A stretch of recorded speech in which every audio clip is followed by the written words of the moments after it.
Барлықтарыңызға сәлем достар. Бұл видеода біз сіздермен осындай шоколад қосылған печеньелер дайындайтын боламыз.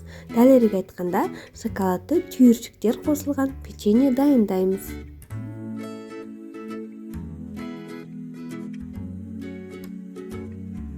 Ыдысқа жұмыртқа, одан кейін қантымызды салып, жақсылап қантымыз ерігенше араластырамыз.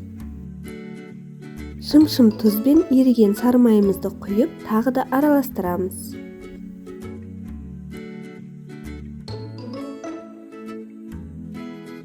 Ұнымызды илектен өткізіп, жәрмендеп салып араластырамыз.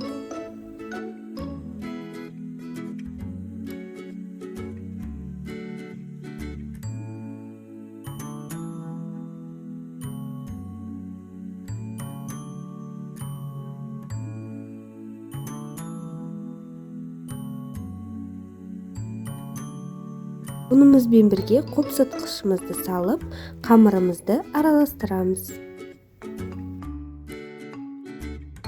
Одан кейін қамырымызға осылайынан ұсақтап туралған шоколадтарымызды салып, жақсылап араластырамыз. Осындай массадағы қамырымыз шығуы тиіс. Енді осы дайын болған қамырымызды кондитер қапшығына саламыз.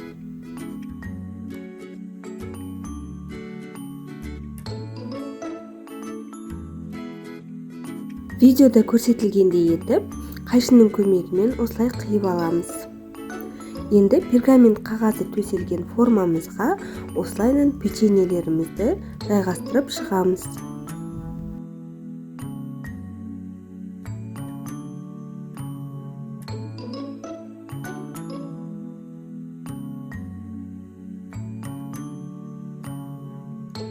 Осы печеньелерімізді енді 180 градуста қызып тұрған пешімізге шамамен 8-10 минуттай қоямыз. Пісу уақыты сіздің пешіңізге де байланысты. Міне достар, біздің осындай шоколадты түйіршіктер қосылған печеньеміз дайын болды. Жасап көруге кеңес беремін. Дәмі сондай ерекше, дәмді болып шығады. Егер де менің осы рецептімен жасап көріп жатсаңыздар, міндетті түрде комментарияға өздеріңіздің пікірлеріңізді жазып кетуді ұмытпаңыздар.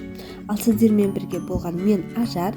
Егер де менің каналыма әлі де тіркелмеген болсаңыздар, міндетті түрде тіркеліп, келесі видеоларды жіберіп алмас үшін колокольчик белгісін басып кетуді ұмытпаңыздар.